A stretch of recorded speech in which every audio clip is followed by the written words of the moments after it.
এটা তুমি যতই অন্যায় করো, তুমি মনে রেখো, মূর্তি ভাঙার আদেশ, কবর ভাঙার আদেশ আমি বলিনি। আমি বলেছি এই কথা, বাংলাদেশের মাটিতে যদি হিন্দু হিন্দু ধর্মের কথা বলতে পারে, বাংলাদেশের মাটিতে যদি ইহুদি ইহুদি ধর্মের কথা বলতে পারে, বাংলাদেশের মাটিতে হিন্দু যদি হিন্দু ধর্মের কথা বলতে পারে, আমি আব্দুর রাজ্জাক বিন ইউসুফ বাংলাদেশে হাদিসের অনুবাদ করতে পারি।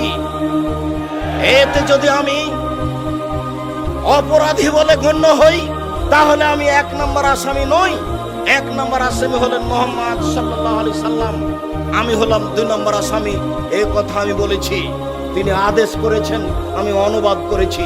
তিনি আদেশ করেছেন, আমি অনুবাদ করেছি। তিনি বলেছেন, শোনো আলী, তুমি ছাড়বে না কোনো উঁচু কবর, সবকে ভেঙে সমান করে দাও। ছাড়বে না কোনো ছবি মূর্তি, সবকে ভেঙে খান খান করে দাও। হাদিস তো মুসলিম। দেখি কোন মায়ের বেটা এর উলট পালট করতে পারে তর্জমা। আমার মরা পর্যন্ত সময় থাকলো। এটা হাদিস। নাহা রাসূলুল্লাহ সাল্লাল্লাহু আলাইহি সাল্লাম আইজাসসাল কবর, রাসূল সাল্লাল্লাহু আলাইহি সাল্লাম কবর পাকা করতে নিষেধ করেছেন। ওয়াকাদালাইহি, কবরের উপরে বসতে নিষেধ করেছেন।